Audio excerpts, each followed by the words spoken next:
She walked in expecting peace, but what happened next would shake the room and the internet to its core. What will people say when they realize just who they tried to humiliate? Let us know in the comments section below. They didn't even look at her when she first walked in. Alexa Holden rolled her suitcase past the frosted glass sliding doors of the VIP lounge at Bennett International like she'd done it 100 times before, because she had. A smooth roll, a confident pace, not too fast, not too slow. She wasn't trying to prove anything to anybody. She just wanted to sit down, have a ginger tea, and wait for her connecting flight to San Diego. The receptionist didn't glance up at first. That wasn't unusual. But the pause, that half-second beat when Alexa stepped onto the plush carpet and cleared her throat, triggered a subtle shift, the kind of moment that barely registers if you've never had to notice these things. The woman behind the counter, middle-aged, light-skinned, with cropped blonde hair and a black blazer that looked like it had been steamed 10 minutes before opening, finally raised her eyes. Alexa smiled. It wasn't a warm one, it was professional, polite, controlled. The same smile she wore for bankers who wanted to explain how venture capital works. "Good morning," Alexa said, her voice low and clear. Now the receptionist smiled, but it didn't quite reach her eyes. "Hi there. This area is for VIP passengers only." It wasn't the words. It was the way she said, "this area," like it needed a fence or a guard dog. Alexa pulled out her digital boarding pass without comment, tapping her phone screen and placing it on the counter. "First class, flight 1972 to San Diego. Lounge access marked right there in bold." The woman didn't take the phone. She just looked at it, like it might bite her. Then came the question, the one that always came, no matter how much success, how much money, how much polish Alexa wore like armor. "Are you sure you're in the right place?" For a moment, Alexa didn't respond.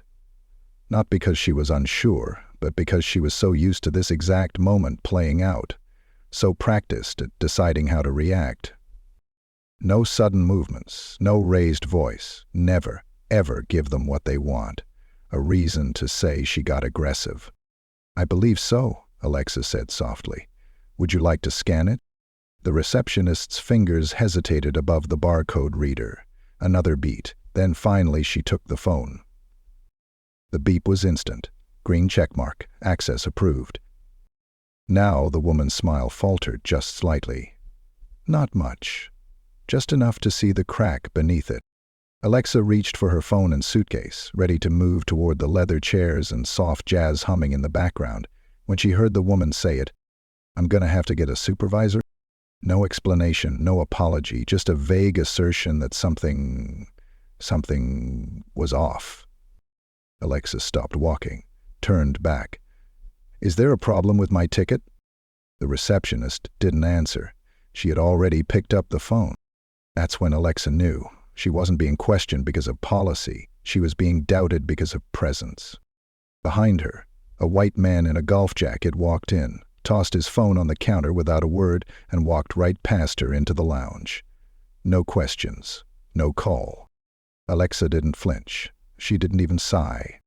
She walked slowly over to a sleek black chair in the waiting area, placed her bag beside her, and sat down with her hands resting gently in her lap. Her eyes never left the receptionist. The woman kept glancing at her. Alexa watched the flicker of discomfort dance in her expression every time their eyes met. It was the look of someone who realized they may have picked the wrong one. 10 minutes passed, then 15. Alexa's phone buzzed. It was her brother. "Marcus. Ordered already. You in the lounge yet?" She typed back. "Alexa. Yeah, just not sitting yet." A pause. Then, "Martus. Want me to call someone?" She smiled faintly. That was his solution for everything. Call someone. Shake the tree. "Alexa. Not yet. Let's see how this plays out." The receptionist stood abruptly as a man in a gray suit walked toward the counter. Her manager, probably. He whispered something, and the receptionist gestured not subtly at Alexa. Alexa remained still, The manager approached. "Ma'am," he began, "may I speak with you for a moment?" "Sure," Alexis said, already standing. He lowered his voice, which only made it worse. "We've just had some irregularities today. We're verifying access credentials. It's just a routine check." Alexa blinked. "You didn't verify that gentleman's access credentials, the one who walked in a few minutes ago. No call, no delay. You scanned him in like a fast pass." The man hesitated. "I wasn't here for that interaction, ma'am." She leaned in just slightly. "Then maybe you should start your investigation there." There was silence, the kind that wasn't empty, but heavy. Then Alexa stepped back, smiled, calm, composed, cutting, and sat down again. Behind her, she could hear the manager muttering to the receptionist, something about escalation, something about being careful next time. Alexa didn't need to hear the rest. She already knew how this story went.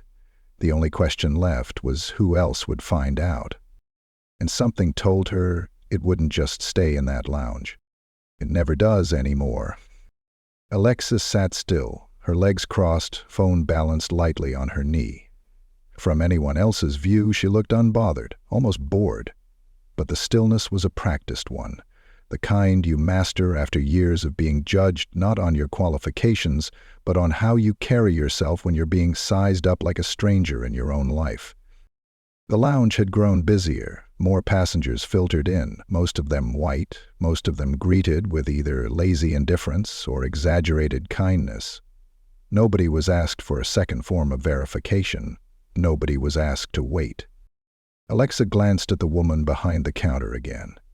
Rachel. Her name tag finally caught Alexa's attention. Rachel was typing something on the computer now, her lips pressed into a tight line, sneaking occasional glances in Alexa's direction, like she was trying to decide whether she'd overstepped, or worse, been seen doing it. She had. Alexa reached into her bag, pulled out her tablet, and opened her email. Her inbox was a familiar world. Board meetings, investment updates, upcoming keynote logistics, a list of VCs asking to connect sometime soon. She flicked past them until she found the thread from earlier that week, her invitation to the Bennett International Executive Loyalty Circle. Alexa had been invited personally by the airline's Chief Customer Experience Officer. The email didn't just welcome her to the VIP program, it thanked her. Thanked her for being one of the youngest women ever to reach executive tier status through business class miles alone. Thanked her for inspiring others in their new diversity campaign. They loved the story, but clearly the story hadn't trickled down to the front desk. Her fingers hovered over the forward button for a moment. She thought about it. Forwarding the message to Rachel, CCing her manager. But no, not yet. She didn't need to flex to prove who she was. That's what Rachel wanted. Some flash, some outburst, some display of class resentment or anger that she could write off later as hostile. But Alexa Holden was not in the business of proving herself to receptionists who couldn't hide their bias. She was in the business of letting the weight of her name do the talking. A voice behind her broke the silence. "Excuse me, ma'am, I just wanted to say, what happened at the counter was unacceptable." Alexa turned her head to find an older black woman standing just behind the row of seats. Late 60s, maybe, in a smart Navy travel set with a matching hat, her eyes steady but warm. "I saw the whole thing," the woman continued. "You handled it with more grace than I would have." Alexa smiled gently. "Thank you. I appreciate that." The woman leaned in, dropping her voice. "I've been flying 30 years. Never seen them call a manager on someone with a first-class ticket. And I've seen some wild behavior in these lounges."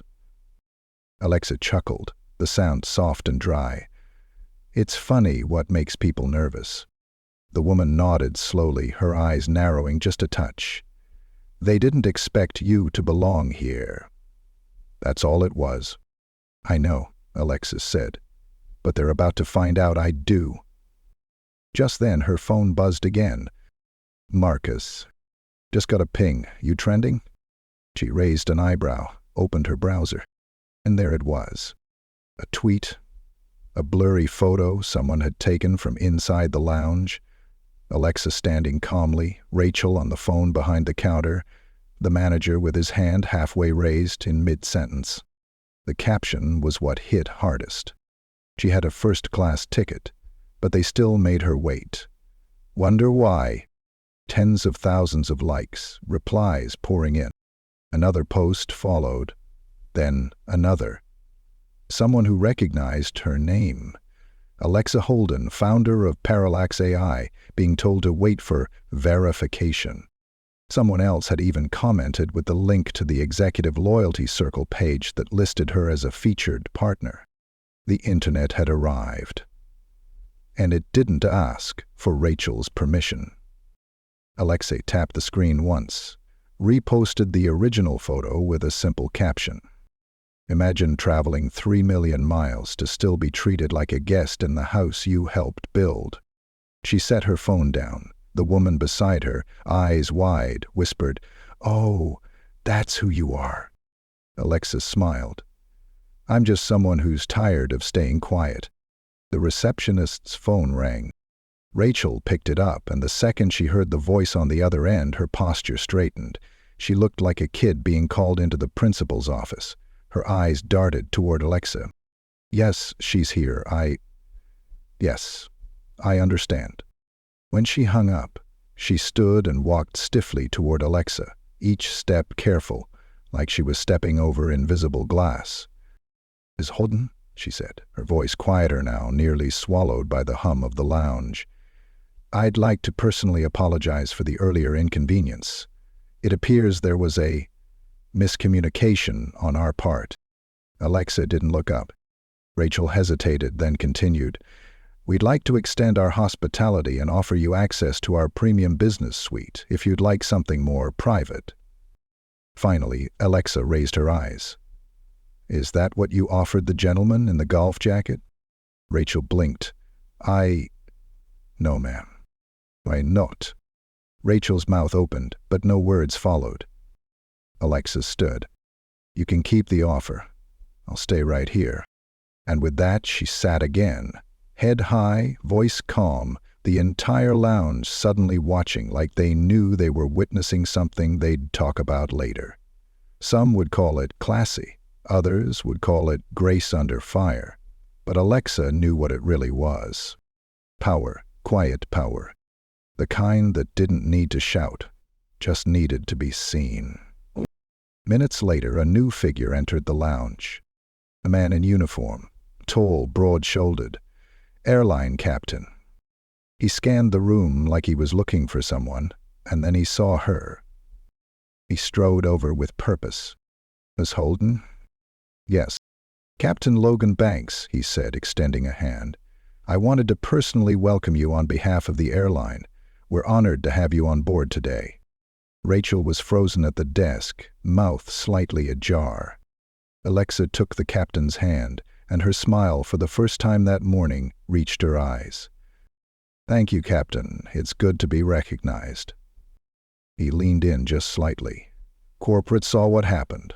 They're drafting a formal statement, but I wanted to make sure someone came down here to say it face to face." "I appreciate that," she said. "It means more than you think." He nodded once, then turned to walk away, but not before offering a final word to Rachel. "Let's do better." As he exited, the air in the lounge shifted. Nobody said anything, but everyone heard it. The silence had weight. It wasn't empty. It was change, beginning to echo. The captain's footsteps hadn't even faded before Alexa felt her phone vibrating again. Multiple buzzes, texts, notifications, emails. She didn't need to check to know what was happening. It had gone wide, wider than just the travel community, wider than just the usual echo chamber of another incident. This one had her name on it.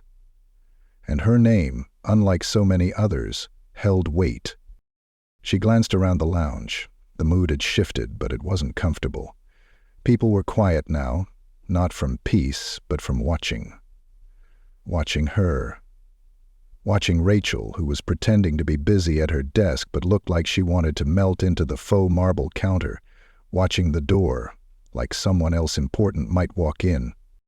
Alexa had lived most of her adult life being watched, on stages, in meetings, even on magazine covers. But this wasn't admiration, this was scrutiny, the uncomfortable kind, the kind that came from being the person who refused to make herself smaller for the comfort of others. Her phone buzzed again, and this time she looked. Marquez, this is everywhere. CNN picked it up, already on the front page of Travel Wire. You want me to speak for you, or let it breathe? She typed quickly. Alexa, let it breathe. I'm not hiding. She stood, gathered her things, and began walking slowly toward the coffee station. Heads turned as she moved. Not dramatically, but deliberately. She wasn't stomping. She didn't need noise. A young woman at a nearby table, probably mid-20s, gave her a small nod and a quiet, "You handled that beautifully." Alexei paused just long enough to meet her gaze. "I shouldn't have to handle it at all." The girl nodded again, her smile shrinking a little, like she'd just realized the truth in that sentence. At the coffee station, Alexa took her time. Herbal tea, honey, no sugar. She stirred slowly, giving herself a moment to think, not strategize, just exist. Because when you're black, successful, and female, the world often mistakes your silence for plotting. But silence can just be stillness.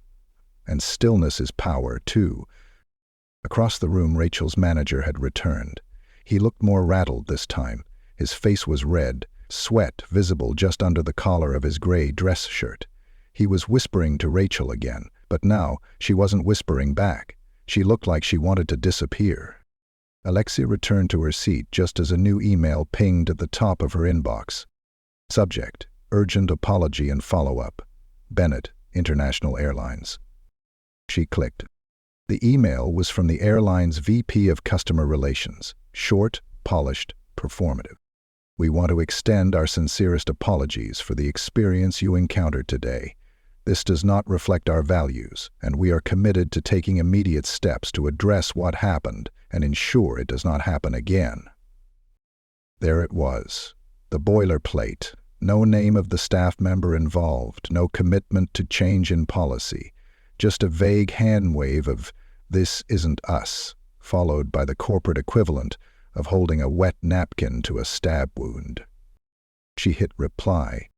"I would prefer not to receive a scripted apology. What I'm interested in is accountability. If your company truly wants to stand behind its words, then I recommend you call me directly. I'll make time." She signed it with her full name and title. Alexa Holden, CEO, Parallax AI. And sent. By now, the screen across from her had shifted to a breaking news segment. No sound, just a news anchor's lips moving, a still of her in the lounge, and the headline crawling across the bottom of the screen. Executive mistreated in airport lounge. Viral story raises questions of racial bias in air travel. Passengers nearby noticed. One man, probably in his late 50s, leaned closer to get a better look at the screen. His eyebrows raised as he slowly turned toward Alexa, then away again, clearly realizing too late who was seated just feet from him. Two women at the next table whispered. Alexa didn't mind. Let them whisper. Let them see. The receptionist suddenly disappeared from the desk. Not fired, not yet, but definitely pulled from the floor. In her place, a new woman stepped in, a young Latina with a badge that read, Assistant Lead, Hospitality. She offered Alexa a genuine, respectful nod as she took her place behind the counter. No fake smile, no eye darts, just a professional acknowledgement. That was all Alexa had wanted from the start. Her phone buzzed again, this time with a call. She hesitated, then answered. Alexa Holden. A pause. Ms. Holden, this is Monica Sterling, VP of Customer Relations with Bennett International. I just read your response, and I wanted to speak with you directly, as you requested. Alexa leaned back in her chair. I appreciate the call. I want to begin by saying how deeply sorry we are for how you were treated today. We understand that an apology doesn't undo the damage, but we are taking this extremely seriously. Are you? Alexa asked, voice even. There was a pause. Yes. I've already escalated the issue to our executive board. We're reviewing our frontline training, starting with unconscious bias and customer engagement, and the employee involved has been placed on administrative leave pending a formal review. Alexa let that hang in the air for a second. Good start, but I'm going to need more than that. Of course, Monica replied. What would you like to see happen? I'd like a public statement from your leadership team acknowledging what happened, by name, not just vague PR language. I want a real apology, in your own voice, not the legal team's. Understood. I also want to know what specific steps you'll be taking to prevent this. A one-off DEI training doesn't fix a culture. We've already begun a partnership with a firm to conduct a third-party audit of our internal practices, Monica offered. That's something, Alexei said, but I'd still like to be looped in. Would you be open to consulting with us on this? Monica asked, her voice shifting, less VP now, more human. You clearly know what equity and accountability look like. We could use your help. That gave Alexa pause. She hadn't expected it. I'll think about it. Right now, I just want to board my flight in peace. Of course. And again, I truly am sorry. Alexa ended the call without saying goodbye. She looked up. The lounge was quieter now, or maybe just more still, like people had taken a collective breath and weren't quite sure what to do next. She liked it better this way. Less performance, more reflection. A notification lit up her screen again. This time it was from a journalist she knew, someone from a major magazine, who'd interviewed her 2 years ago about black women in tech. Hey Alexa, any chance you'd want to tell your side of what happened? I'd like to center your voice, not just the headlines. Let me know. She smiled. Not yet. Let them keep watching. Let the quiet linger. Let the moment marinate. There was one more section to play out, and when it did, it would end the way she intended. The final boarding call for Flight 1972 to San Diego echoed gently through the lounge. Calm, composed, corporate, the kind of voice trained not to shake or rise. The kind of voice Alexa Holden had grown far too used to mimicking when rooms got uncomfortable. She stood slowly, no rush. Her seat had always been there, the one printed on her ticket, the one they didn't think belonged to her. As she approached the gate, the young assistant lead from earlier stepped out from behind the counter. She smiled, this time fully, and gestured with a graceful hand. Miss Holden, we'd be happy to escort you to your seat personally. Alexa arched one brow. No need. But thank you for the offer. The woman gave a small nod of understanding. Not pushy, not performative, just respect. The walk through the jet bridge was oddly quiet. For once, no eyes followed her. No one pulled their bag to the side like they feared she might take something. The tension wasn't there.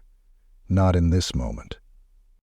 First class was half full already. Executives. One minor celebrity, earbuds in, hoodie pulled low. A man in a suit looked up from his tablet, recognized her instantly, and sat up straighter. He didn't say anything, but the flicker in his eyes said what his words wouldn't. I saw everything. Alexa placed her carry-on in the overhead bin and took her window seat, 1A, the cabin's quietest corner. She pulled out her phone, tapped open her notes app, and began to write. Not a statement, not yet, just thoughts, fragments. We are told to shrink in moments like this, to apologize for making people uncomfortable with our presence. But we built the plane, paid for the seat, wrote the code that powers the reservation system, so no, we will not be quiet. She stopped. Saved it. Not everything needed to be posted right away. Sometimes truth needs to simmer before it can shine. Just as she was about to put her phone away, someone tapped lightly on her shoulder. She turned.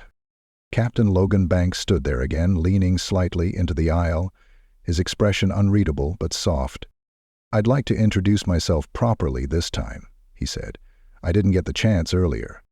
Alexa gave a slow nod. "You handled that moment well." "I didn't say much," he replied. "You didn't have to." He smiled.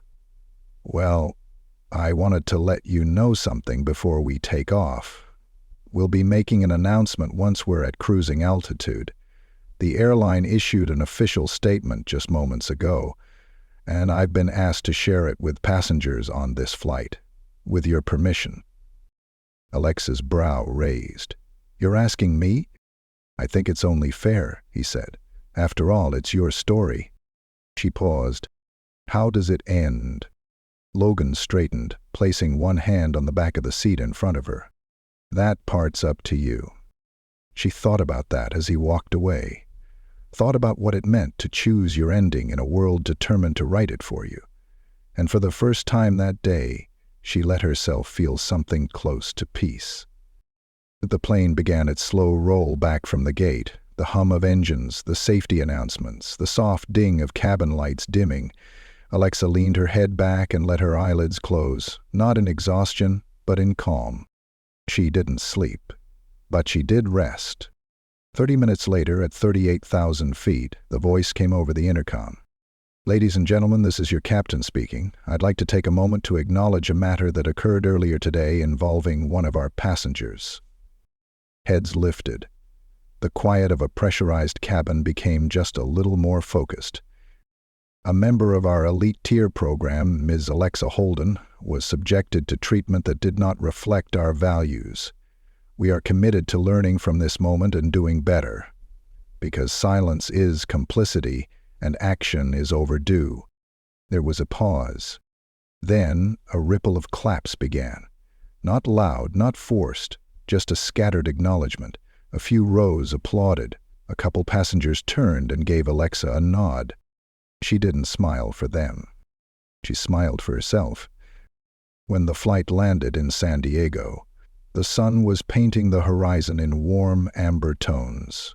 The tarmac shimmered faintly, like it was catching the echoes of something bigger than jet engines. As the plane taxied, Alexa's phone buzzed again. Too many notifications to count.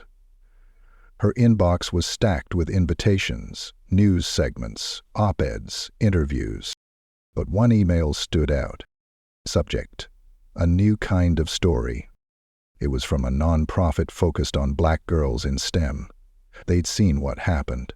They wanted to collaborate. Speak to their students. Share her journey. Not just the success, but the moments like this one. She replied immediately. "Count me in. Let's give them a story with power."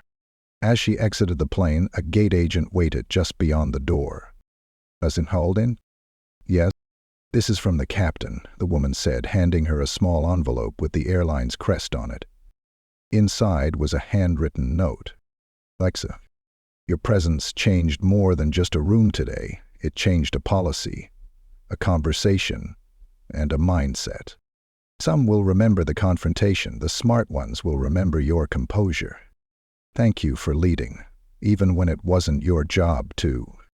A log. She folded it and placed it carefully in her bag. Outside the terminal, her car was already waiting. Black sedan, quiet driver, a cool breeze rolling in off the Pacific.